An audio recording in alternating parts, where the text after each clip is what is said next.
right, everybody. We are just about to start here. And today I have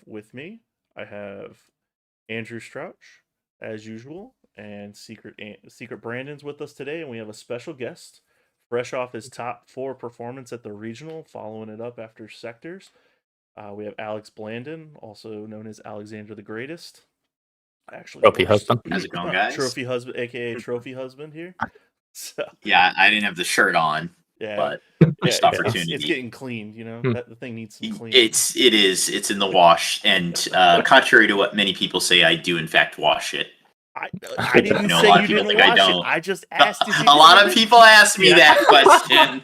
They ask me if I wash it. I do wash it, guys. It gets a I asked them nice, that nice question. clean wash. Do you have like a drawer of multiple of them so you can like this is like my Yeah. regionals. This is my. You're like sectors. Batman. You got all like Yeah, the yeah. suits lined up. Exactly. You gotta hang it up. No, I've actually been thinking about buying another one because this one's a little bit worn now and it's got some holes and some stains, and yeah, it might be about time to maybe pick up another Superman costume, if you will. Well, we've already got one. We're already in the plans of making the clown car with you and Sonny's like laughing faces, like like the old 50s where you have like the husband and wife and like their convertible laughing as they're driving down the street. That's just you and Sonny in the Millennium Falcon, just like on your ship, just like clown car, just like that. It's just like my vision. As long as one of us is Han and one of us is Chewbacca, that would like you edit our faces into the Han and the Chewbacca. Yeah. That would be funny. I would Yeah. like that. And we'll put at the bottom Tandem Assault for just for you. Yeah. The clown car Tandem Assault right there. No, let's not ruin it. Anyway, so before we go ahead and get started, everybody, I do want to go ahead and send out some shout outs and thank everybody for shifting their schedules. From the weekend, we were all traveling back Monday, and it was a pretty exhausting weekend. And but I want to get one out here, so we're doing it tonight. But the shout outs I want to give are to the entire KTOD team. 4 out of the top 8, 50% representation there. That's pretty insane. Yeah. That is a huge, huge achievement for you guys. So congratulations. And to Woo for winning the whole thing. That's awesome. This was a 650-ish, somewhere around there, player event. Not quite as big as a Europe event, but it was a U.S. holiday. And Minnesota's also kind of in the middle of nowhere. But, having that many people, it beat the sector, and it was awesome. I had a lot of fun there. A few other shout outs. Friend of the team's, Cluis, got his PQ. He's been on the bubble for a number of major events, the sectors, Yeah. PQs. He's been working him on the Bantha team, getting that invite. That was pretty awesome for him. And everybody else who also got their PQ by, whether it was passed down or if you went to a PQ this weekend, shout outs to you. And lastly, to all the casters this weekend. C-Raptor, McClunky, Loopy, Late Night Gaming, all of them. There was a lot of that. There were 3 different streams that were being put on this weekend. A lot of effort from Claire, Loopy, C-Raptor, like all of the teams putting on great just production for everybody to have games every single round. Huge shout out to them. Loopy, if you went over to see him, he had his whole computer set up. It was like 3 monitors, like spread out, the whole computer underneath. He had this whole thing, and then like all of them had that. It was pretty extensive. So, shout out to all of them. I just wanted to decrease you real quick to hop in off the streamer comment before we move on. So I got to cast Woo's top 8 match with Carlos, the Kira versus Quinlan with RT, and going through it with Loopy and seeing his setup was overwhelming. The amount of stuff they have there and how well it's organized, how well it's run, and all the feeds and the OBS overlays and stuff like that. So that was really cool to see that and get to interact with them. Yeah, it was awesome. To the commentators as well, particular shout out to Josh Schneider. Again, huge fan of everything you're doing. Takes a lot of energy from all of you guys, I think, to run that kind of event. Bobby Sapphire as well, jumping in, giving the users a really awesome experience, getting to get the play-by-play in the matches for hours on end. A lot of work. Really appreciate you guys. And yeah, huge shout out to Josh Schneider, FFG. Take that man to Galactics. Over. Take him to Vegas. Take him to Vegas. Before we do get started, quick, recap what we're going to talk about today. We're going to recap regional, the event and everything, from the meta preparation, things we learned afterwards to the event itself.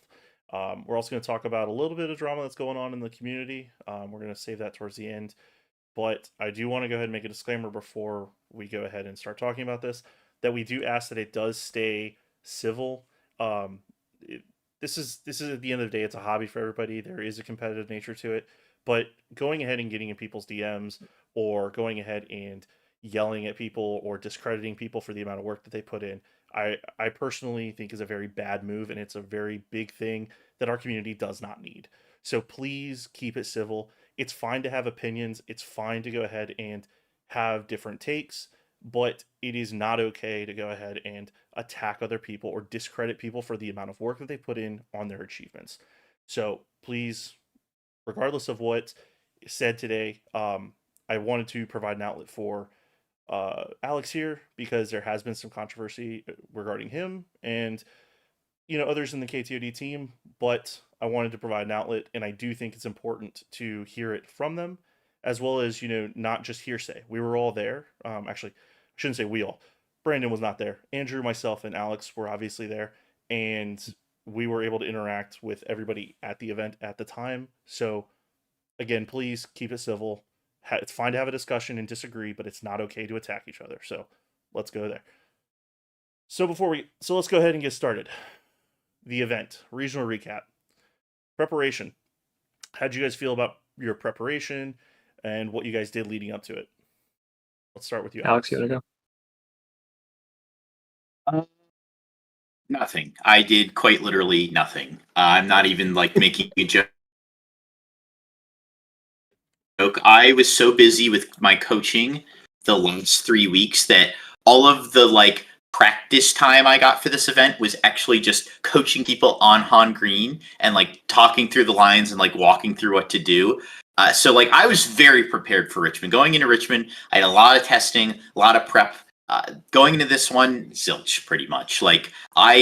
Outside of my coaching games, I probably played no more than 20 games of Petra in the last, I don't know, maybe 3 weeks. Like I said, I was not playing much at all. So my prep was all kind of came before. The real prep I honestly did was with Sonny, your Sonny, of course. Talking to him about things that I think should change. And it even got to the point where 2 weeks before the event, I actually messaged Sonny and I said, man, I think everybody's making all these adjustments now that makes Han Green look bad. I don't think we should play Han Green anymore. And then I think he sort of agreed with me. And then 2 days later, we were both just yeah, fuck it, whatever. We're let's run it back. Why not? And so we kind of spent the last week working on that, ironing out the sideboard. We made some good changes there. Adding the Enfys nest back in the main. I think that was actually Sonny's suggestion. Adding another Han and an Enfys in the side. I think that might have also been Sonny's suggestion. Going to the third blue leader, that was my suggestion. I wanted to cut the get out and push Falcon, the clown car, because it's not as good anymore because there's not Quinlan, Cads, and right. I mean, there's still Sabine, but there's not the other two running around. So there were some nice small changes that we made, and I thought the extra bombs in the side was huge, and I thank Sonny for that too. That huge shout out to him. The extra Enfys and the Han, I can't tell you how many games that won me. It was absolutely amazing. So prep wise, not a lot of testing. A lot of talking and making decisions based on some very limited testing and meta calls. I think that went a long way. So I know the answer to this question because we've talked about it, but for viewers, Enfys Nest was, probably one of the best Twilight cards, and she was very popular last set, but she kind of evaporated, I feel like, at the beginning of the set. Why did you and Sonny decide now is a good time to bring her back? So, funny enough, 2 or 3 nights before the event, we both agreed that Hero Ray was getting more popular, and Enfys was the closest thing to a silver bullet you could have against that deck. That's also why the blue leader count went up. was because of that deck. The 5/5 ambush is huge versus that, and it's also very good against Vader Pilot, which we saw increasing as well. But the Enfys was really good.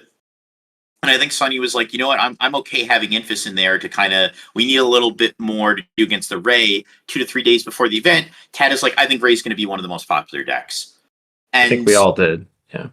Yeah. It was a lot less popular than I thought it was going to be. I did play 2 Rays, and I lost to Michael, so I think Sonny was running psyops on me. I think it was all a ruse. No, but for real though, the Enfys was hugely instrumental in actually winning against the Ray decks, and that's why the Enfys went in there. All their guys have less than 5 attack. It's also one of the only outs to Luke Skywalker, because when Enfys gets a blaster, it can just keep looping that Luke over and over again. And if they can't stick a unit, they can't actually suicide anything into her or any of your other units to get the Luke online. She also has 7 health, so unless they're able to deal damage to her, they actually can't kill her with Luke either.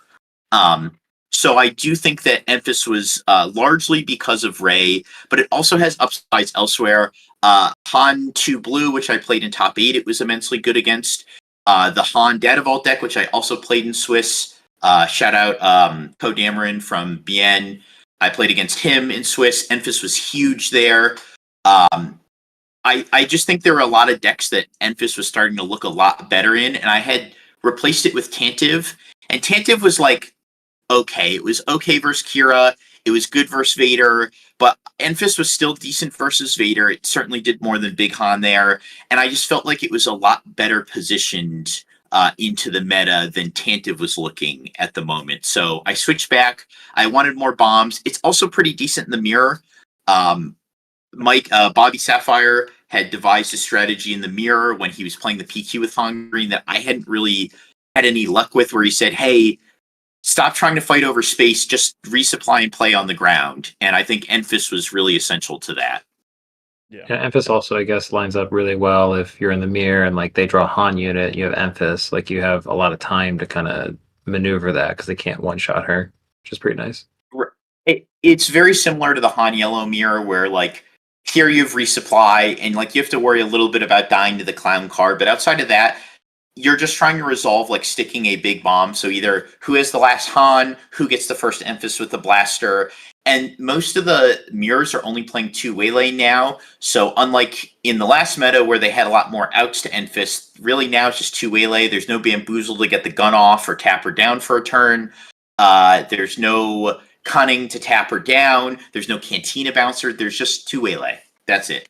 So once Enfys with the blaster rides, you pretty much, by the time they get it together, usually they're already dead. Yeah, that makes sense.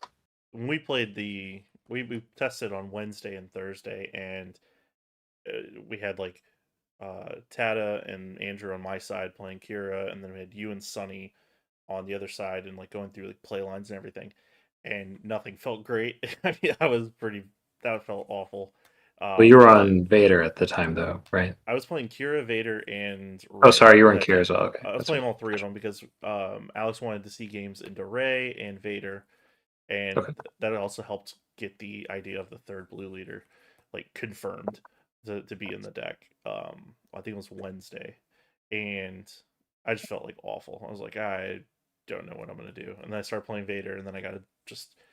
That felt awful. You know, I think I played like a Space Cad Bane into like a Han deck that went double bombing run on me, and I was just like, I can't do this. Like this is not my life. But it was way more popular than I thought it was going to be. It was really interesting. Okay. Yeah, what you got? No, you're good. You're good. Thanks. Yeah, I thought it was just really interesting. Like even in the days leading up to regionals, everyone was like so askew on what they were going to play. Like it didn't, feel like, like there were a lot of very firm decisions. There was a lot of speculation, and even a lot of us were very up in the air up until the last moments on deck decisions. So yeah, going into like U.S. Championship, that was very interesting to see. Yeah, that's dovetailing off that. I wanted to ask you, Decreasy, like you and Michael and Ryan were kind of, deciding almost up to the last minute. So how was that like process for you? So for me, I ended up going. I was like between Rey and Kira, And so I was gonna play Ray because I felt like I didn't want to lose to Sabine, and I felt there were gonna be a lot of aggro matchups, and I just, as usual, Sabine's the most popular deck, and I just hate losing to that deck. So I was like, all right, I'm just gonna play Sabine. And then I'm at the airport and I'm sitting there with Michael, and he's like, man, just play Kira. You just top forward the PQ. You lost because of your own mistakes. Like you've learned from those. Like you've been doing like review for the whole week. Just play Kira. Like you're comfortable on it. You should know all the other matchups. You know what's like difficult. Just play that deck. And Josh Everly and I had been talking about Vader earlier in the week also, and he also was like, just play Kira. Um, and I was like, all right, I'll just play Kira and we'll see what happens. And then lo and behold, round one, I play against Vader Yellow, and I'm already off to an 0-1 start. So it's like, okay, I couldn't have dreamt up like a worse start to the tournament, just playing the worst matchup. And now I'm on the back foot, having to fight to stay into the tournament to get into day two. It's like, okay, um, but yeah, Which you did. that's what it turned out to be. It's just play something I'm comfortable on, which I think is like something I've talked about in the past on past pods.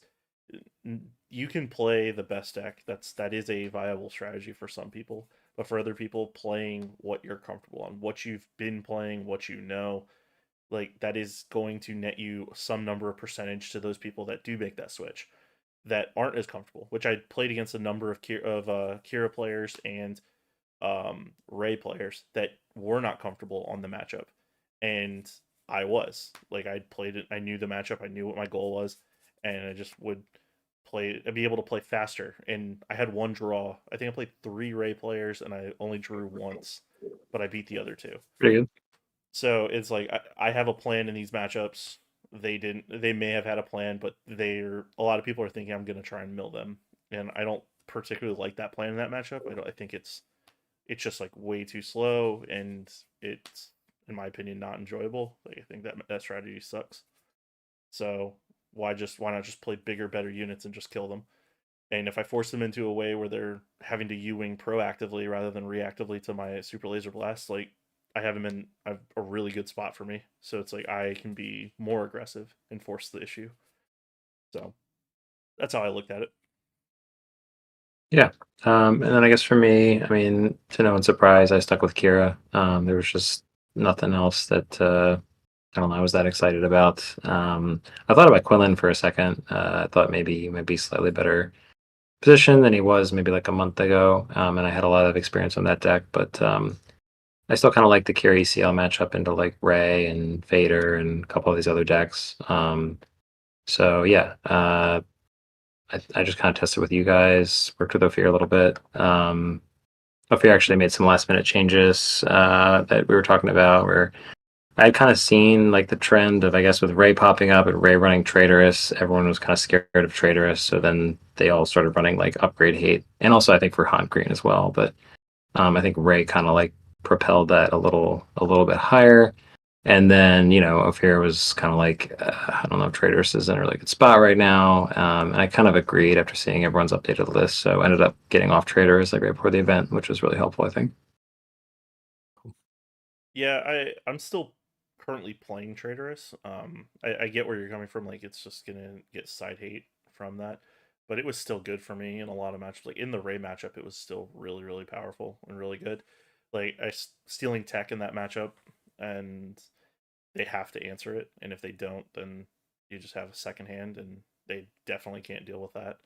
Um, Being able to steal just random. I didn't play against Ahan, but I played against a Sabine player, and stealing like their Cassian and being able to kill 2 units with it is so powerful in that matchup to be able to try help you stabilize and stop losing life.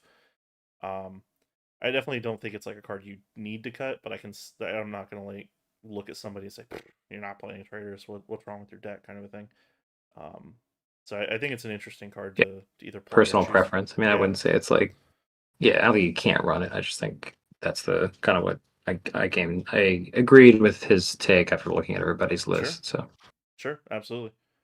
Um, Outside of that, was there any surprises that you guys felt? I know I had one surprise. Mine was Vader 4. I did not expect that many. There were a lot. yeah, I do think that the BN team did bring up the average on that a little bit. Not a lot. It still would have been, I think, in the top 5, but they had 6 players playing it. So you have a whole, like, half a team on it. It does bring the average up a little bit. I don't think I was surprised too much by anything. What was the third deck? It was, I think the one thing that surprised. What was it? Was it Vader? Yeah, I think Sabine, Kira, Vader were the top 3. Yeah, Vader was Yeah, I think 8.8% or something. It was a lot. Yeah, I was like a little surprised actually how much Han Green there was. I honestly was thinking it was going to fall off because the most common complaint I get in my inbox is I can't beat Kira. I'm not playing this deck anymore. So yeah, I was kind of surprised to hear to see how many Han Greens there actually were. But I think everything else, maybe Ray was lower than I expected. A certain bald someone had made us all believe that there was going to be a lot more Ray there than there was. I also thought there was going to be a lot more. I think we all missed on that. Yeah. There were only. I would have guessed Ray and Vader would have been flipped. That would have been my guess going into I would have been way more on board with that. Yeah, I thought Ray, because it had just been doing really well. It's a value package. It's actually kind of fun to play. Like what it's doing, not necessarily the hour-long rounds, but what it's doing is kind of fun. You draw a lot of cards. You're not out of any game in particular. It just has a lot of game into things. Now, Alex, if you saw, like, let's say when you started the tournament, you had the pie of all the leaders, right? You saw the layout. Like, would you say that given Vader was much higher than everyone predicted, like that made Han Green like in a slightly better position overall, or not really? I'll preface this answer, this very long-winded answer, by saying nobody seems to agree on matchups in this game ever. Sure. And I'm sure that's something that's going to come up later in this call. But nobody seems to ever agree on what matchups are. And the BN guys actually told me they thought they had a really good Han Green matchup, which was contrary to my experience. And I didn't think Han was drastically favored versus Vader Yellow pilot, but I did feel it was favored. Like, I mean, I'm playing 6 fast ships. I got 3 Falcons, 3 blue leaders. I even have the big Falcon for the late game that I'll actually hold on to in my hand. Honestly, I feel very good in that matchup. Like, I don't know. I will say this, that I do think Vader is a deck that has a lot of like silver bullet type cards for it. And if it ever was like the most popular deck, it wouldn't be by virtue of people siding a bunch against it. Like, I think Bombing Run is absolutely incredible against that deck. Yeah. So if you're in red, which a couple of the fringe decks are, Quinlan, CAD, those decks are in red. They can side Bombing Run. Han 2. I think even Clear the Field, it's not quite as good, but it's still fine because the main thing like you're scared of is Han. It's just the Clone Combat Squadron. The 4-cost 3/3 ship that gets bigger for every ship. So just cleaning up those other ships so that card doesn't barrage you for your whole life is really big, or hit you for 1 billion. Like, there's things I think you can do against this deck. The blue decks could even play the card that's just like -1/-1 to the board. Like, I don't think I would ever play that card ever, but like, let's say Vader's the best deck, you could play it. So I never played a Vader pilot, so I can't actually say like what my tournament matchup is. I played 2 at Richmond. I beat them both. I beat 1-2-1. I think I beat 1-2-1 and I beat the other 1-2-0, I believe. So I feel pretty good about the matchup. But some people might feel otherwise. It's hard to say. I'd have to look at a spreadsheet and see what the data suggests. But I feel good about it personally. Yeah, that's interesting because like we talk about Data Vault, and like I know Brandon plays Kira Data Vault and Creasy also plays Kira Data Vault, and I've talked to a lot of other people, and I think even Ophir, it's not like his favorite matchup to run into per se. So I think it seems like a lot of the Kira Data Vault players don't necessarily want to run into Vader a lot. When I was testing with our teammate Josh, he's played that deck quite a bit, and he's really, really good at it. He found like with the ECL version, one of the most annoying things is like when you're like sticking like the Phantom and developing stuff like the ECL gunship, being able to like ambush the Phantom and like take out a little guy was like really annoying. So like yeah, I feel like okay into that matchup, but I do see like with the data ball cards like how it could get out of hand like if you don't draw barrage or if you don't draw space open fire stuff like that. For sure. I think like fire. Yeah, space open fire at GG. So credit Ophir for that one. He's the first time I ever heard that. It's just space open fire. Yeah, I think just I think to speak to the new player generally here, I think a good takeaway from having these types of conversations, if you're in like all of these discords and you're having all this data like thrown in your face and you're looking at like massive excels that just got like green and red chiclet charts full of percentages, and you look at Vader yellow and you're like, holy crap, this is the best deck, it doesn't do bad at anything. Be critical of what that stuff is saying, and like don't be afraid to like have your own opinion of your own experience as well, like because if you look at like Sabine Yellow as a good example, shout out to Ryan Warner for absolutely crushing it day one, and I think there was one other conversion at day two, but if you look at Sabine Yellow's conversion rate to day two, it's 66%, right? So that's pretty good, right? If I was just to go out there and declaratively come out and tell you Sabine Yellow converts 66%, it's crack deck, right? That what I'm really telling you is 2 out of the 3 decks that played Sabine Yellow converted, right? And that is a significantly smaller data point to consider. And when you look at all of these data points, they're not massive, right? They're not these like crazy overarching trending fields where it's like, okay, event after event, I've seen this thing and I'm kind of making this position on it. Just as a newer player, be considerate of this thing. If you love Quinlan Tarkentown, right, and that's your deck, don't let a bunch of people like me tell you that it's like a bad deck and you shouldn't play it, right? Like, So yeah, absolutely, yeah. So that was Ophir's only loss was Cluis. Mm-hmm. Yeah, boom. Mm-hmm. Yeah, it's definitely something to consider when you're looking at all these data points. Player skill is something that you can't read behind a lot of these statistics, because you can have bad players play good decks and not understand a matchup, and that's going to factor into a data point, right? So in the current meta I think we're in, we don't have anything that's truly like busted. Nothing's like absolutely over the top broken. As in previous metas, we've had DJ, we've had Django with Triple Dark Raid, we've Free had DJ. I'm sorry.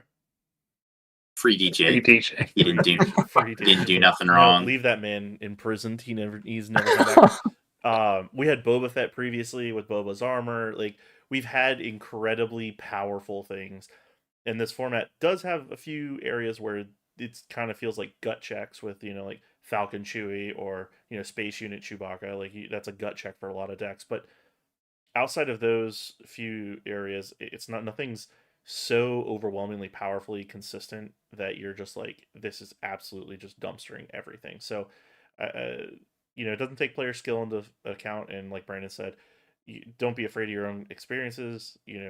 We've had last week we talked to Yeo Sarah and Joshua Freeman Smith in UK about we felt Kira was one way into the Ray matchup, he felt Ray was a different way into the matchup, and you can have that discussion in different areas, and your experience can tell you different things. So it's very diverse and very, very different. So but I want to talk about the event here.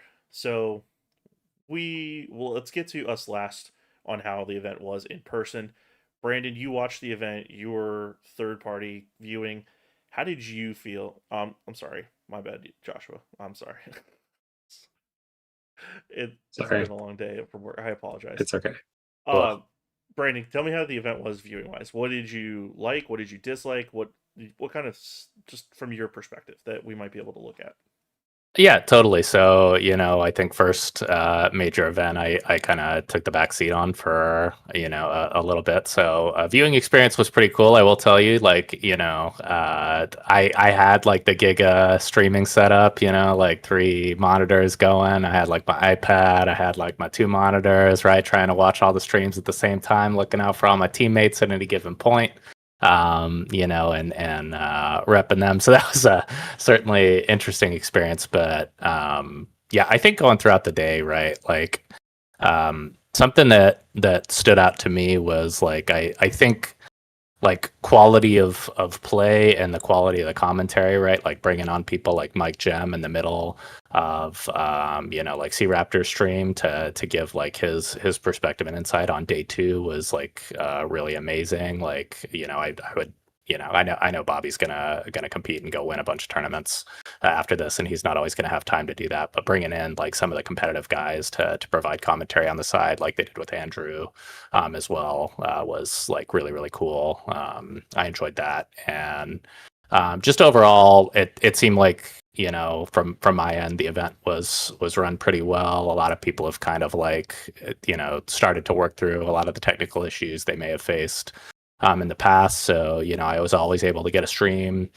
with good commentary. A lot of the internet issues, like I think we were dealing with that a little bit throughout the day from a viewer's perspective, which is always challenging. But yeah, I was able to pretty much at any given point, and enjoy the event across the entirety of 2 days, which was really nice. My fiance was wondering why I was losing my mind, getting all gassed up in the middle of a Safeway, getting groceries. Yeah, again, the commentary was just like the standout for me. It's getting a lot better. It's really starting to give me that kind of like sportscasting vibe and feel. And I think that's what viewers are really enjoying. So awesome. Yeah, that's my thoughts. Awesome. Glad to hear that it went well.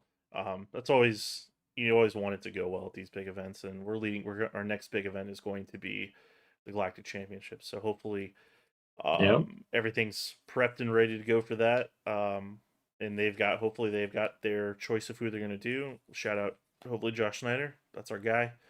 He's the man. Hopefully he gets one of the casting gigs for that.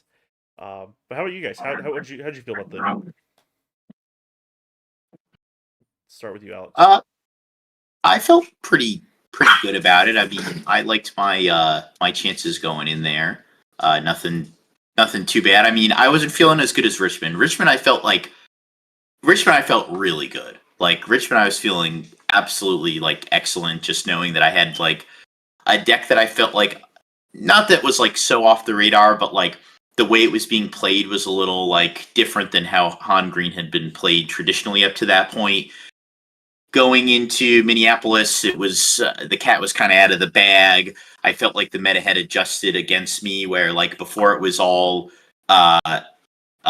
Sabine, Cad, and Quinlan. Now it had shifted a little bit more to be like these Rays, these Vaders, decks that I still felt good into, but decks originally decks that I thought the Han Green had just an excellent matchup into. Quinlan, Cad, Sabine. Those are like matchups that I feel like a 70% or greater favor into. So where it had downshifted to decks that I'm closer to like 50-50, maybe 50-60 with. But yeah, I mean, after a couple rounds, I felt all right. Getting to day 2, clearing day 1 with only 1 loss, I was feeling pretty good. Honestly, the best feeling all day was when in the last round, I'm X2 at the time, and because they up the round count, the worse your record can be, right? So I get there and I'm looking at the standings, I'm like, I'm 3rd seed at X2. I'm the 2nd highest X2, so I like sit down and I'm like looking at the bracket and I'm just like, I can just draw. Like I'm just gonna draw. Like I thought for sure once I lost to Ophir in the 11th round, I was like, great, now I have to win the next 2. And then I like get there, see I'm 3rd seed, look at the standings, I'm like, wow, I can actually draw. This is awesome. Yeah. So that was really, really like honestly, that was the best feeling in the world, because that when I won my penultimate round, I was playing against Bosk Data Vault, and I won, and I was like, okay, the anxiety was like crazy. I was exhausted. I was just like, I just want this to be over. You could have seen me and Ophir were pacing up and forth like a marching band, like the two of us, like just going back and forth. Like I was so nervous for this last round, and then to find out I could draw was just like a huge weight off my shoulders. Well, you wouldn't even let me tell you congratulations. I'd be like, yeah, congratulations. You're like, nope, can't, don't say that. Can't say this. I knew. So I didn't, after I drew, I didn't do any of the breaker math. I just drew and said, you know what? I'm pretty sure I'm clean. Everybody Tad was like, dude, you're in. What are you stressing about? And I kept telling everybody, don't jinx it. Like, I knew I mathematically could not miss. Like, it wasn't really a possibility, but I wasn't about to say anything. I knew that, like, there was, like, 1 or 2 people who could be missing, and I knew it probably couldn't be me because my tiebreaker 1 percentage was so high, but I was just like, nope, I won't hear any of it until I, like, see I am definitively in there. Sure. No, I get that. Absolutely. So I'm a little superstitious like that. So preparation and deck choice and everything aside, how did you feel about the event being run? Like overall, like the event itself, not the like going to time, or did you think it was speedy? Did you think I thought it was great. done well? I thought it was great. I loved just about everything about the event. Everything was fast. I think the only hiccup they hit the whole day was the 13th round. They deck check the boss green deck I had played previously and a Kira. They were playing each other. Yeah. And I was like, man, if and both these guys were dead. One of them even had their PQ invite, so like I don't know if the other one did, but like if they both have their PQ invite, they're quite literally playing for nothing. And I understand deck checks are randomized. Something I would, if I was that judge there, I would say do not deck check these guys because they're going to go to time, and they're both not playing to get into top cut. If we look at the standings, so we probably don't need to like. They were both X3. They couldn't mathematically make it. There's no reason to really to waste time deck checking these guys. And I know that's not how they do it. I know it's random, and typically that's the way it's supposed to be. This would have been the one instance, though, where I would have said, like, hey, hold up, wait, let's choose literally anyone else. So they did end up going to time, and it did go 22 minutes into overtime. That kind of sucked because I just wanted to get things, like, moving into top cut. But I don't really fault the judges for that. I know how these random deck checks work. That was like probably my only issue I had the whole event. Everything else was great. I thought the rounds moved on quickly. I didn't see any like bad judge calls, at least from my experience. I thought everything was well done. It was professional. It was quick. I have the highest praise for the SCG staff and especially the head judge, Jonah Kellerman. So I thought the event went great. Yeah, absolutely. And how about for you, Andrew? How was your experience? Yeah, overall it's really good. I'll echo what Alex said. Interacting with Jonah a couple times I did when I had questions and stuff was really great. I mean, he clearly knows his stuff and did a good job. The meta was I don't think it was quite as diverse as Richmond, but like still pretty diverse. I think for me, I don't know if it was my opponents or what, but it seemed like a lot of the matches went a little bit longer than they have before. But it was still like pretty good. And I guess the only thing I would say, it has nothing to do with the event, but the got a little unlucky with some of the match pairings. We had, in the first I think five Yes, rounds. you did. First of my 5 rounds, I matched against Alex's teammate Stevie, Alex's teammate Ophir, and then 2 of my teammates. And a 600-person event. It's like in the early rounds too. Like it was just kind of like, what is happening? Illuminati confirmed. I was Yeah, like, he had what are the odds of this happening in the first like 5 rounds of this thing? Mm. So it was still fun. Like it was really, good to get these matches against really good opponents. But like, I would have wished to, play them like later in the tournament. But yeah, overall, it was still like a really fun event. Yeah, I echo all of the same sentiments. Everything from the main event side seemed like it went very well. Interacted with several judges. I we were giving away packs as we had bounties on our head, and we were giving away packs. And at the start of day 2, or during day 1, one of the judges wanted to arm wrestle me, and for a pack since he couldn't play.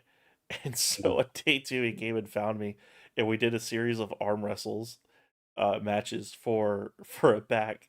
And that was just like, it was fun, something non game related. It helped make the event fun. Interacted with a number of different people, including Fantasy Flight developers. Xander and Elijah were 2 of the people I interacted with from FFG. The side events looked to be popping. I mean, the promo side event looked there were more people in that event than there were in the main event when we were playing day 2. There were like some couple hundred. Yeah. I mean, there were a lot of people over there. Drafts were firing. Twin Suns was firing. It looked like there was a lot going on. So really happy that the all the side events and everything else going on. And I even interacted with several people that, they're like, oh man, if I don't do well here, I'm not really sure what I'm going to do. And then I was like, well, the Minnesota Timberwolves are in town. You can go to an NBA game. Like, yeah, the Twins, if you like baseball, were also in town. So they're playing the Royals. So it was like a good matchup for them. You had the Western Conference Finals for NBA, which I think there was an article somebody ended up going to that game and it was like a blowout. So like it was a great game to be in that type of atmosphere. So there was a lot to do if you didn't do well at the event. There was stuff outside of the event in the city, which was really really cool. But yeah, I had a great time at the event. Like you said, I think everything moved as smoothly as it could have, aside from just a very grindy meta with Kira and Ray and other just grindy decks in the format. So all right. So the meat and potatoes, we've talked about the event itself. Let's go ahead and talk about everything that happened around day 2. If anybody doesn't know, there was a bit of controversy in regards to, let's start with the last round. As Alex mentioned earlier, there was the ID, and it sparked some discussion, some controversy about intentional draws, going back to the double loss system, which I'm personally fully against. I think that's a terrible system. And IDing in general. And then team play versus individual play. There's a lot of stuff going on here. So there's a lot to this, and this is even before we get into the top cut drama. So let's go ahead and start with concessions versus intentional draws. I want to first, before we get into the players that have played card games for a long time and the competitive side, let's go ahead in here. I want to talk to Andrew, or I'm sorry, Brandon, because you're new to the card games and you were outside looking in. You weren't at the event. So I'm curious what your opinion is, seeing people discuss things in the chat about the final round, as well as discussing IDs versus concessions. Yeah, for sure. So, I know we've all got our own opinions on this here. So just contextually, yeah, again, about 6 months into this card game, not new to competition. Spent a bit of time athletically before, right? So understand what it's like to be an individual competition, team competition, et cetera, right? Not really used to a top 8 system. I'm used to a top 1 system.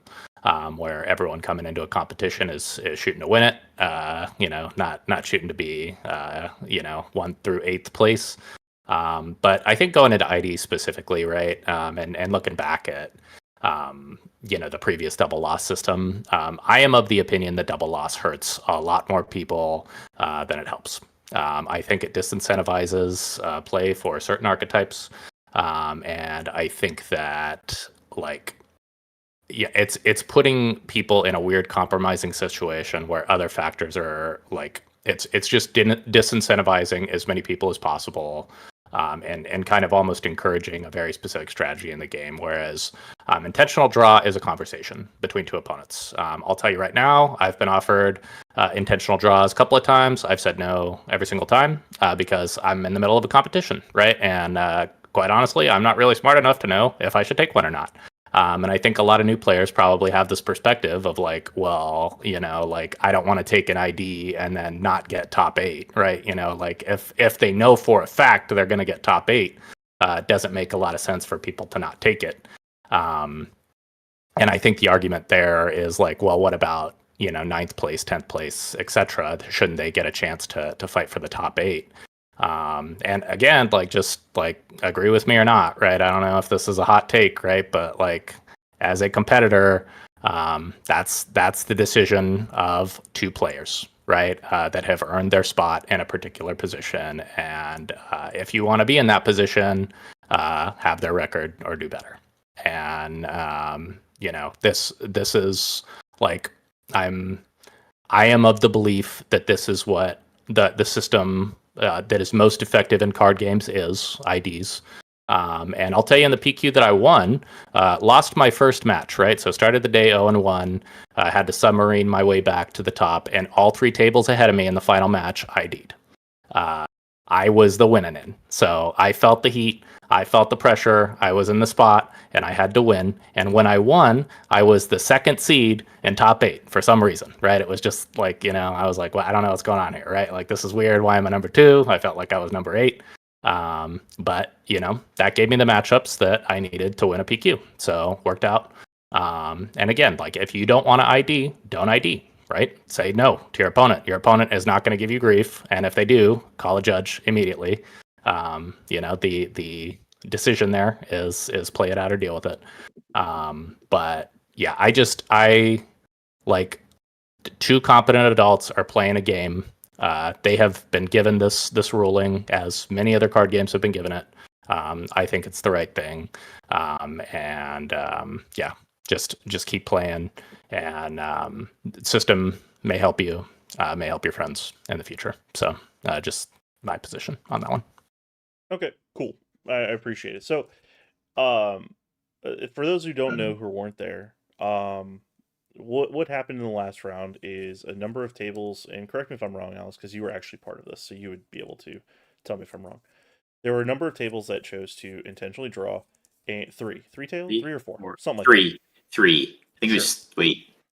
Three of the top 4 tables, right? And Yep, one of those tables was a player that had a chance to top 8 potentially if the first table played it out, and if Ophir or Wu won that matchup. So there was a chance for them to miss if it didn't go that if they just drew, and there was a higher chance for him to make it. Now, the controversy comes in that this was a teammate of KTOD, and I think that saying that, because it's a teammate, that this is a wrong thing is absolutely absurd. If this was a non-teammate, if this was a friend, if this was somebody and nobody had teams or anything like that, like, say it's your wife, your best friend, whatever, and they have a chance to do that, I think and they ask you, would you play to give me a better chance to get in? You're locked, win, lose, or draw. You're more than certainly going to try and help them. Like that, it just happens that they have a name attached to them and they happen to be on the same team. That's just the part of it. And to think that, personally, it shouldn't be a controversy. I think it's silly. I think that it happens in a lot of card games. Intentional draws, sometimes you draw your teammates out of it on accident. Sometimes you draw them in. It comes a number game. And sometimes you play to try and get them in there and knock somebody out. This isn't just unique to card games, because they're in racing. People play teams all the time to go ahead and race for better positions to try and knock people out to get people qualified. That happened, or to get better seeding, get better advancements. This is not new to card games in specifics. This is something in team sports like racing, or where there's individual competition like that this happens. So to really go at those people, I think is incorrect. It is unfortunate that some people's rounds did end early because all of the top tables chose to ID, and you were on the cusp and you basically didn't get a chance. I won't say that it doesn't suck, but at the end of the day, I look at it as these players got to this position, they played all weekend to get them a position to where this is like a reward for them, that mathematically they get a chance to take the time off or whatever to try and get into the top 8. I also think that it's ironic. Oh, sorry, I just want to jump in. I wanted to say it's ironic with like how, IDs are new to this game, not new to card games, new to this game, and a lot of people are very upset and posting a lot and saying, I think IDs are bad and blah blah blah. But in this case, people are mad because Cluis and Ophir played the game out. Like they opted to not.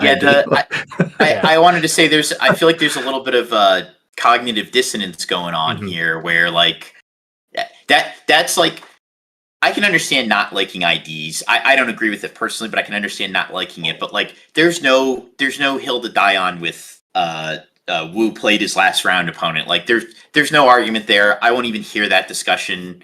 I don't care. Like I'm not interested in, like, this is just the most ridiculous thing I've ever heard. That's like saying a professional sports team like a professional NFL team didn't play week 17 or played week 17 and eliminated the other team when they were already in. Yeah, like come on, like there's no argument to be had there. I'm not even going to discuss that further. As for IDs, I pretty much agree with everything that Ryan had to say here. I mean, they've been in card games. Most games have them. It's the system that seems to work the best in the majority of games. Some games have sudden death.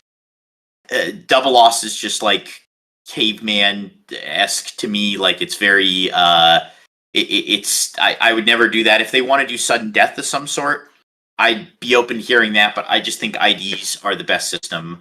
I can't say much more than Ryan already did. I can understand people being upset with IDs like 100%.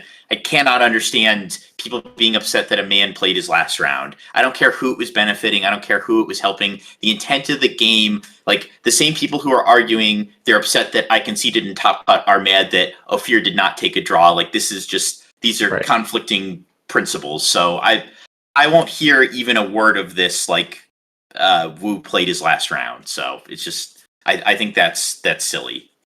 Yeah, another portion to put on to IDs versus draws. There's a Reddit post, and I'll try and find it at some point, where somebody broke down the differences between IDs and double losses, and they did a whole page, a lot of information's in there, and I would suggest trying to find it and read it. IDs hurt a lot more people, or sorry, IDs hurt less people than double losses, because if you double lost early on in the match and say you were on pace to go ahead and do that, that 1 point versus having 0 points it can be a huge difference. Big difference. Day 2 versus making top 64 versus not. Like for me, for example, I went 6-2-1. If that draw is a loss, I'm at 18 points versus 19 points. I'm 6-3, and my tiebreakers were terrible because I lost round 1. I don't have a chance to make day 2. Whereas other people could have lost later in the round and then they have a chance. So the difference for me, I want to say 6-3 went down to some 100 and something. And if I go 6-3 based off the double loss structure, I'm probably somewhere in the, I don't know, my breakers were pretty bad. So I'm probably somewhere like the high 90s, round 100 position, not day 2ing the event. And that is pretty brutal for players. So the IDs only affect the top, let's say 10 tables. That's like 20 people, and a double loss can affect way more people. Like I've missed top cuts because my opponents didn't concede, because they didn't understand what was happening in the game. They had 8 cards left in their deck, and I was milling them with vigilance, and they had a Luke Skywalker in their hand, and they're like, I can win this game. And it's like, I have a whole deck of removal spells and 3 units on board. Like, you're not out healing the 6 that you're taking plus all my units and my removal spells. But they feel like they can, and because they feel like they can just give us both losses. Like that's not good. That's terrible. And I think it feels way worse. Now to the next point, top 4. So I want to go ahead, I'm just going to go ahead and open the floor to you, Alex, regarding this, because there has been some discussion about everything that happened. But before I go ahead and do that, I want to remind everybody, please keep anything civil, and any discussions anything you may disagree with is perfectly fine. You can disagree with, that's your right. But no need to go into people's DMs, no need to go ahead and go into people's YouTube comments and start harassing people. I think you can make comments, have discussion, but again, please keep it civil. So with that said, Alex, the floor is yours. So pretty much it was fairly simple. Like I was just tired. Like I was so tired. I had like a kind of a dizzy spell in top 8. You can actually see it. I tried to play Kira on my turn 2. I ramp turn 1, and I try to play Kira when my opponent has initiative, and he's just like, I have initiative, man. And I was like, oh, like I'm just exhausted, like absolutely. And you can see that moment on stream too and everything. I was exhausted. It really started to hit me in like I think that was game 2 or game 3 of that match. And I felt I needed, like, I just wanted to be done. I finished my match. The first thing I say, turn to the judge, I said, who's my opponent? Who am I playing next? They said, Ophir. I said, great, I'm probably conceding. And then that was pretty much it. I knew some people would be mad about it. Like, I didn't think it would blow up into as big of a thing that it did, but like, there was no like one thing that's been bothering me is the ethical discussion of it doesn't bother me as much, even if I don't buy into it. I don't mind people talking about like, oh, is like should any people be scooping in Top Cut? Like, you shouldn't be playing if you're going to scoop in Top Cut. Blah blah blah. I don't care about that discussion. That doesn't bother me. The part of this that does bother me is people said we were doing it because Wu had a better matchup into one of his potential opponents, which part one is I don't know who his potential opponent is. Yes, I know it could be Tata or the CAD guy, so you could make an argument that, oh, they're just trying to make sure one of them wins, so if Tata loses, they want to just give themselves the best chance to actually win the whole thing. But I'll tell you right now, this matchup thing, it's nonsense. I understand most people heard this on Thork's Hot Takes YouTube. I'll tell you this right now. Nobody knows these matchups better than me and Wu. I mean, and I don't mean this offensively, but Thork's Hot Takes he's a casual content creator. He's on a competitive team, but he himself is not all that competitive. The name of the YouTube channel is literally Thork's Hot Takes. So that should kind of say enough about it. And again, I'm not trying to take shots at him here. What I'm saying is some of this content is sensationalized. He's saying on his video, oh, it's undeniable that Kira has a better matchup, but the stats don't support that. I don't know where that came from. Again, I have no idea how he came to that conclusion. The stats across sectors and regionals support Han Green's matchup against CAD Tarkentown. I played this same exact opponent, the guy, Ray Tan. I played him in round 3, I think it was. You can check that on my Melee at Richmond. He was still playing CAD Tarkentown then. I was playing Han Green. I 2-0'd him then. And yes, that doesn't mean I would beat him now, but the matchup thing is just nonsense. Like, say what you will about the scooping when you should be playing, but this matchup thing, I don't know where that came from. I do know where it came from, but I don't know where he got that. I don't know where he got that idea that this is a bad matchup and we're matchup fixing. And when I confronted him on it, in his own Discord, he didn't even have anything to say about it. So I don't know where he gets that. Again, I know it seems like I'm coming off aggressive, but I want that part of it put to bed because that had absolutely nothing to do with it. There was no discussion. There was no me thinking about trying to get a better matchup. That is just purely nonsense, and I'm tired. It's not fair. It's not fair to me, but more importantly, it's not fair to Wu. Wu worked. You guys have no idea how hard that guy works in his content, in his practice. I might not do shit, but that guy plays every day. He works on his content every day. He's one of the best guys I know, an actual genuine, decent human being. And he does not deserve the comments he's been getting on his YouTube, on Facebook, on anybody's YouTube, anywhere, or Discord. I mean, this guy worked his ass off to be where he is. And he already beat me in Swiss. I understand, again, Thork said, oh, Han Green beats Kira. But again, this is completely baseless. You can look at the stats on Patra. You can look at the stats across all events. He beat me in Swiss. I have said repeatedly in content that is my worst matchup, and that's on the record. So this whole oh, Han should be able to win, he had already beaten me. This guy worked his ass off to be where he is. So I just think I'm say what you will about me, but I'm more upset about what people are saying about Wu because of all the hard work he put in, and I think this win was well deserved. He didn't have a choice on whether or not I conceded either. He's made that point clear time and time again. There was no discussion. He asked me to play. He said, please play me. And we even had a discussion after this whole thing happened. And he said, look, in the future, if I ask you to play me, will you just play me, please? And I said, yes, we will play from now on. We won't go through this again. Again, you guys don't, a lot of people feel his win wasn't well deserved. I disagree. Try winning 12 rounds of Swiss, playing 13 rounds of Swiss, winning 12 of them, and then winning 2 top cut matches. I mean, his win was well deserved, whether people on the internet disagree or not. I think he did a great job, and I don't want any of this controversy to take away from what I think was an actual well-deserved win. Yeah, and if you don't mind, I just wanted to jump in and say something real quick on this Sure. topic. So, like, you have been like my first coach in this game. Ophir has been a consistent coach for me. So like, just kind of seeing the commentary, right? Like, I think we all kind of in this community understand, this has been a shockingly positive gaming community, at least for me. And seeing some of the comments online, like, ooh, KTOD's getting a little scummy, or, I thought this decision was weak.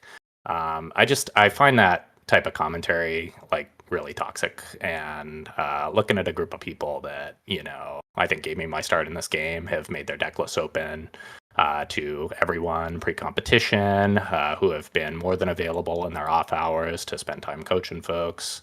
Again, I'm not saying anyone is beyond criticism, and if people want to criticize you, or they want to criticize, Ophir, that's something they can do. But to me, this was one of the most sensational tournament runs I've ever seen in this game, by Ophir and by your team.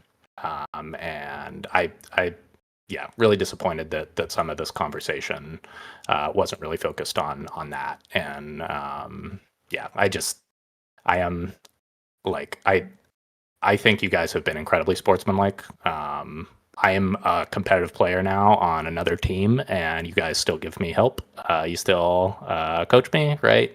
You guys still provide a lot of insight into the game for me. And I think from Brandon Cave's new player's perspective, both you, Alex Blandin, and certainly Ophir Maroom, some of the most high quality sportsmanlike players I've had the chance to play with in this game. And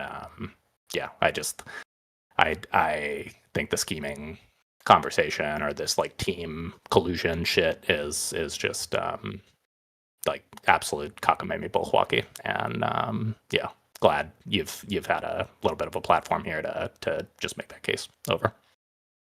Right, and I won't even argue about the ethics of scooping to your teammates, or whatever it is, manipulating tournament outcomes. Like, look, that stuff does happen in every game, but it's not what happened here. I'm not going to argue for or against the scooping to set up good matchups or whatever it is, which is completely legal in this game. But this is not this didn't happen here. I'm not interested in discussing that. That's not what I came on to do here. I only came to talk directly about my situation, me and Woo's situation. So hate me all you want, but he had nothing to do with it, and neither did the rest of KTOD. I understand that Bobby Sapphire was on the microphone talking about some of these things, but like most of this stuff was said in jest. Like the thing about like people were worked up that he said, "Oh, Teta and Woo might not even play if there's a finals." He's just saying some of this stuff in jest. Like, he's not serious. People were twisting his words. Like, there's a lot of that going on. Or one person said he said something, nobody watches the live stream. There's a lot of just like, I see a lot of misinformation going on. But the biggest one I wanted to clear up was just the matchup. And if you want to see what Bobby said, you can go on the live stream and see him talking about it. Like, it's very clear there was no team collusion or anything fishy going on. It's plain and simple. I was tired. I just didn't want to play. Yes, my back hurt. I don't know why some people made this out to be a medical issue. That's not the main reason I stopped playing. That was like an offhand comment that for some reason got blown up again on a certain YouTube. But like, I was just tired. It's simple as that. There was nothing to play for. Like, look, if I told Ophir, like, look, if they were giving me like a card in my likeness, I would have taken him into the bathroom and tied him up. Like, if I was getting something cool, like they were going to make a tie, like I would have done anything, not literally anything, but you know what I mean? I would have been in there. I could have been half asleep. I would have been playing that game if there was something worthwhile, but there just wasn't. And the one thing that was worthwhile was that flight. I got that. I felt good enough to play top 8 when I played. Nobody has to buy that. Like, I don't really care, to be honest. Like, a lot of people said, well, why didn't you just scoop in top 8? I felt good enough to play top 8 at the time. the fatigue started hitting me halfway through top 8. Honestly, I probably even should have just asked the judge. I probably could have even played Woo if I had asked the judge and just said, "Hey, give me 30 minutes to go eat and get water." Like, because I haven't done any of that all day. I've had barely any water. I haven't eaten anything all day. I probably could have just said to the judge, realistically, "Give me 30 minutes and we'll be cool." I didn't do that because I just didn't care, like I said, but it is a possibility. Yeah, no, I definitely agree that nothing should take away from Woo's accomplishment. It absolutely well deserved. I mean, he was on an absolute tear. Just talking with him at the venue. This is my second in person interaction with him, and he's been absolutely wonderful. We talked about YouTube channel. We talked about some other content creation stuff. He gave some tips and pointers that were really helpful. And anytime that I've discussed Kira with him, he's been more than happy to go ahead and provide any feedback or anything like that. And he is a genuinely good person from my interactions, from both interactions I've had with him, both in Atlanta and in Minnesota. So I definitely echo your sentiments that he is a good person. That this is definitely, yes, there may have been some viewer loss in seeing you and Wu play, two titans of the game getting to play. That does, from a viewer perspective, that really sucks. But I think that's where it ends, right? Like, if you don't feel well or you don't want to play the game because you're tired and you're not going to give quality content, is it better to see you get absolutely demolished and not see a quality game, or maybe not? But really, that's your choice, right? Like, nobody can make you play, and you're playing for a serialized. It's not serialized. It's just a top 4 or finalist promo, right? Like, which I'm still sitting on, by the way. I still have not been able to sell my one from Richmond. Like, there's like, yeah, and like what I don't know. In Magic, it's not uncommon. It's really not uncommon for top 8 to just split. Like, there's a cash prize, and they're just like, "Yep, we're splitting the cash prize," and then they choose to play for whatever they want to play for. I've seen a number of tournaments where they split, and the person's like, "I got a flight to go," and they just leave, and they're like, they could have scooped round 9. They knew they were in contention. Why did they do that? And it's just because it's no different in my mind than that. They could have scooped, but they knew they had a flight. So it's like, why'd you book your flight so close to the time? And if you weren't going to be able to play out the top 8, it's like, well, this just happens sometimes. So personally, I think it's overblown. Not everybody goes planning to make top cut too. I mean, I always do. I don't have that problem personally, but some people do. I don't know if I'm gonna be able to pitch your head in the screen anymore. It's getting so big. I'm glad someone laughed there. That was supposed to be a joke. But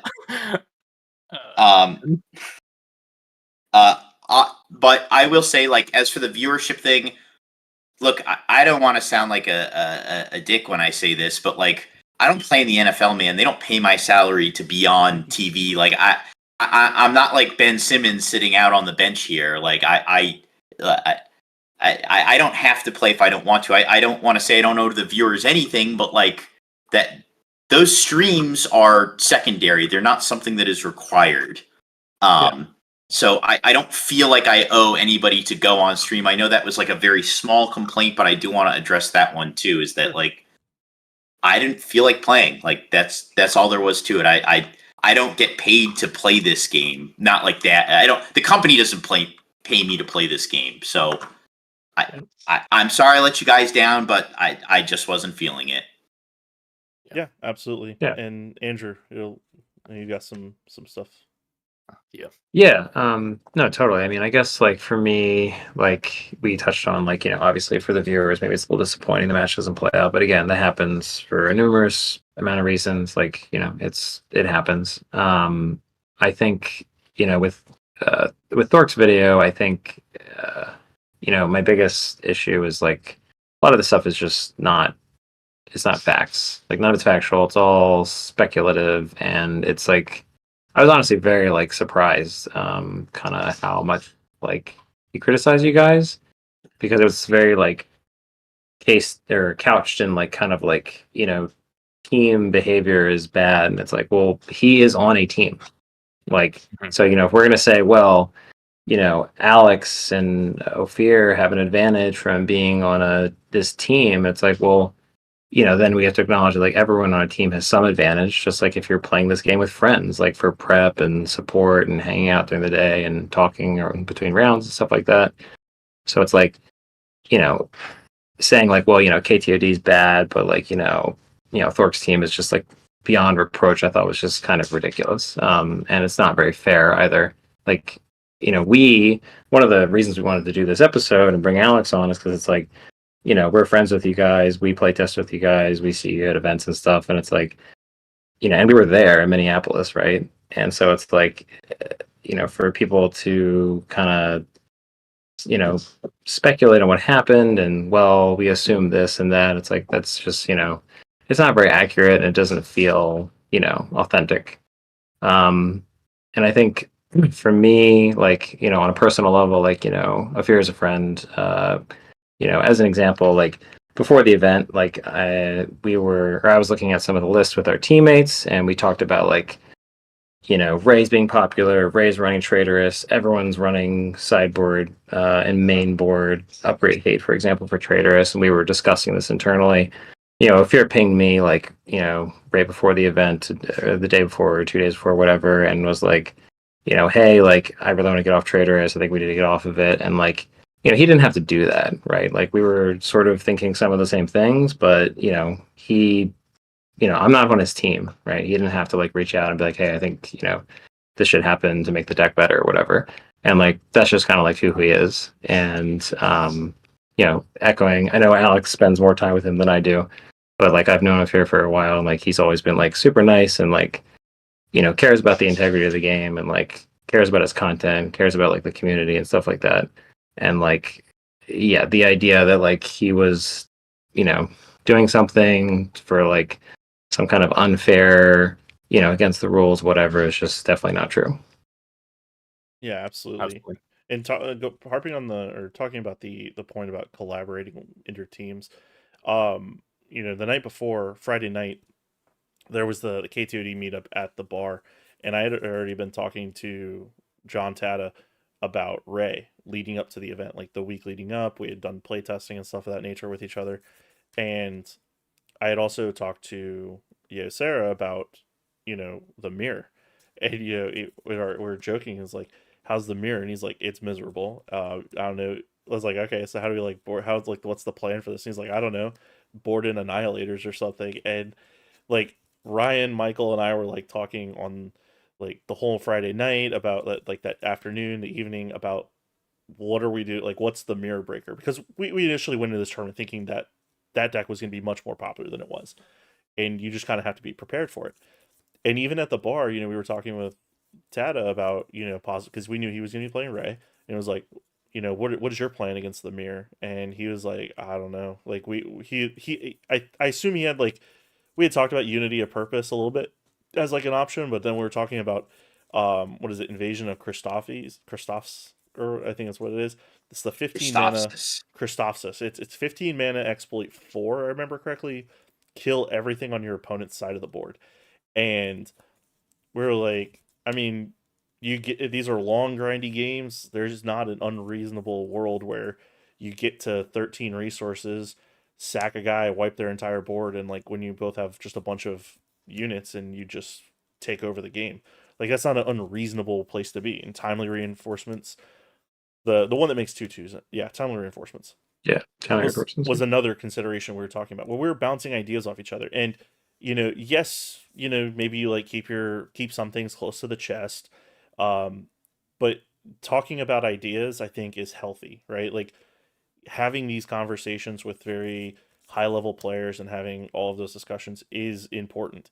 And I think Wu respects your opinions to have those discussions. Like, hey, this is what I'm thinking. What are you thinking? And he's reaching out to you because he respects your opinion and your accomplishments. And that's definitely something that I think a lot of people don't see behind the curtain, because our DMs, our messages, like they're not open for everybody. But I would argue that Alex and Sonny, they talk all the time. John, myself, Michael, Ryan talk all the time. You and Wu, Brandon, Wu talk all the time. It's like there's a lot of conversation happening in between teams that's not necessarily seen by everybody. So they're like, oh, KTOD versus Team Sekrit versus Team Bantha Network versus McClunky. It's like, yeah, there's a lot of that going on that we're all competing against each other, but at the same time, we're all talking to each other. We're discussing ideas. There is a lot of inter-team collaboration because, for us, Sonny talks about Han and all of us, our eyes glaze over. We're just like, go talk to Alex. Like we Go talk to don't Alex. yeah, it's just like we don't want to talk to you about this.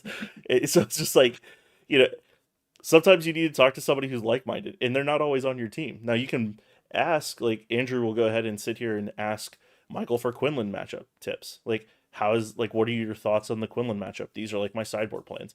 And we can give specific information, but we don't have all the Kira knowledge. Like what better Kira player in the United States, possibly the entire game, is there than Wu? I can't really name I'll him. say I'll say it's the world. Yeah. It's the world. Sure. I'll throw it out there. I don't Sure. care. I'm not gonna refute that. Like until proven different, like Wu is the best Kira player, right? And Eh. it's like you look at that and you're like, yep, that track record kind of tracks, right? He's done extremely well with that deck consistently in Atlanta to PQs and then into the regional, right? Like it just tracks.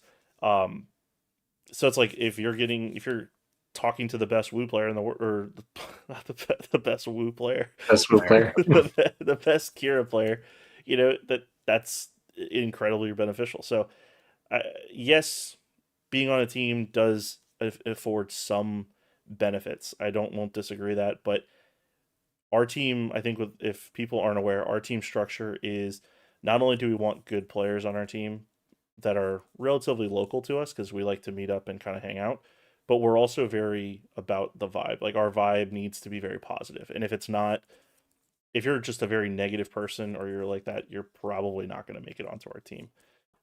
That's just like really important for our team in general. So everybody's different. Yeah, I think again, like for me, like the takeaway from this is like when we get to an event, like everyone is trying to win. Like there's no like, well, maybe like try to get Alex this game or whatever. It's like no, like once you get to the event, you're trying to win. But like at the same time, I don't think any of us feels like, oh well, if somebody knows like my one tech sideboard card, like that's gonna hurt my chances or whatever. So we're just like, sure, like this is my list. Like I don't really care, and like these are my thoughts, and like we all go over this, like with our team, with KTOD, like with group sessions, like whatever, to try to make everybody better, outside of the event. So yeah, absolutely. My bottom line, I think, coming out of this conversation, last thing I'm going to say on it, right? Like KTOD, Team Sekrit, Team Enigma, Bantha Network, we're not ganging up on you and trying to get you. The vast majority of time, all these teams are trying to help you, right? This team, like McClunky too. Don't forget McClunky. My apologies. Yeah, they're gonna come after you. Amazing team. Amazing team. Wally's about to make a video on you. Yeah. Every one of these communities is doing something for this game and doing something for us, right? So like, when we get into competition, we're competing, right? I want to beat you if you're sitting across the table from me, period, dot. If I'm sitting across the table from Andrew, I'm going to try to beat him too, right? Probably not gonna, but I'm going to try. And we're not, like this scheme of collusion. It's just a toxic conversation, I think, to be having about this game that is wholly untrue in the state of SWU at this point. Like lean in to the value that these teams are providing this community. If you want to be a part of one, I'd highly encourage it. It's awesome. Like Ryan and Andrew and Alex have said, it's pretty sweet to get to play test with these guys on a regular basis. Helps me out a lot. It was a large driving factor for me to try to get on one in the first place. And just keep these vibes positive. Keep our community positive. Do not fall prey to toxic conversation and false narrative commentary. Over. 100% agree. One last thing I'm going to say here. While KTOD is the largest team, I would argue, you guys are the largest team, pretty much. There are people that are going to disagree with things about you, right? That's just, you can't please everybody. That's just going to be the nature of everything. don't go ahead and just read one person's interaction on the internet as that is that person. I'll just use John Tata as an example.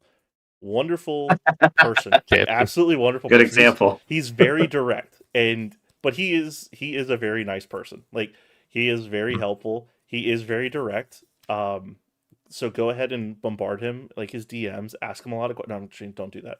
But he'll probably kill me.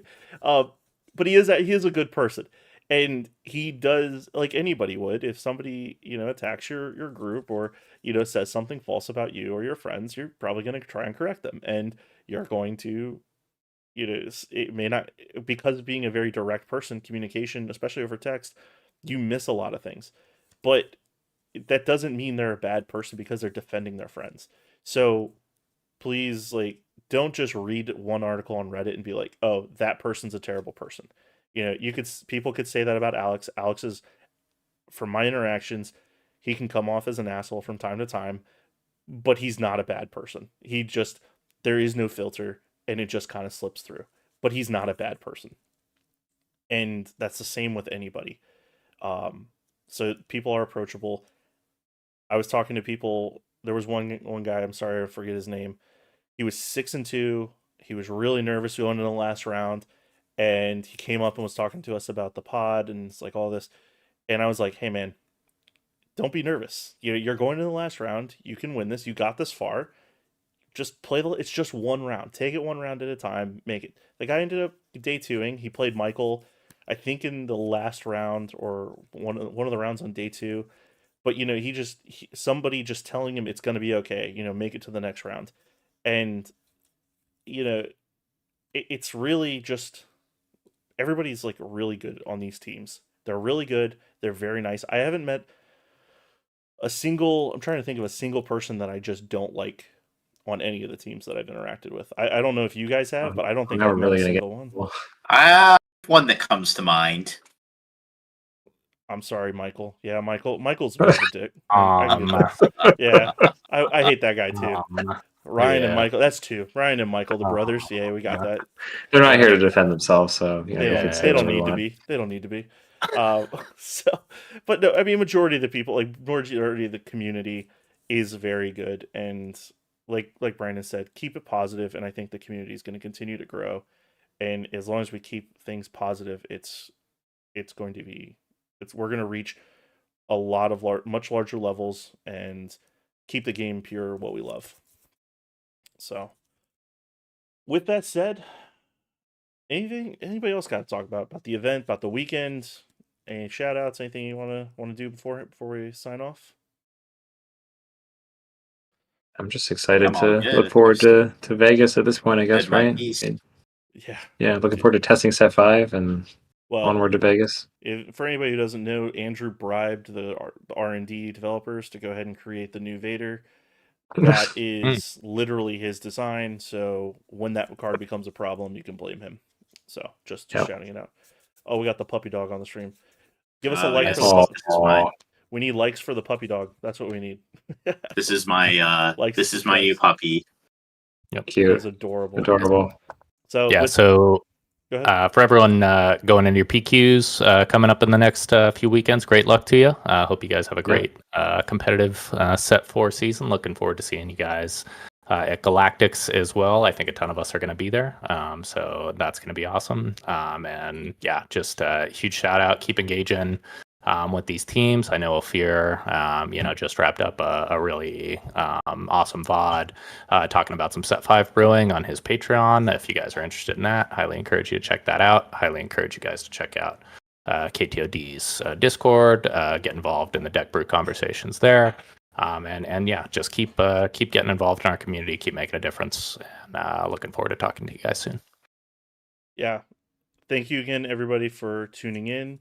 Make sure to hit the like, subscribe, and for us, it really helps out a lot. We are very, very close to 500 subs. If we hit 5,000 subs, I regretfully have to cosplay as Slave Leia, banana hammock and all. Please don't let that happen. So please don't subscribe, I guess. I don't want this to happen. and we're still figuring out. I was asked this weekend, beard or no beard. I'm probably, if it happens, I'll let the public decide. That'll be a something that everybody That'll can be decide. a poll in Discord. Yeah, I'll do that as a poll in Discord. So thanks again, everybody. Have an absolutely wonderful week. We do this. We'll be back Monday. Hopefully, I'll have a PQ win. I'm going to play this weekend in North Carolina. And yeah, good luck. Thanks again, everybody. Have a wonderful week and chat with you later.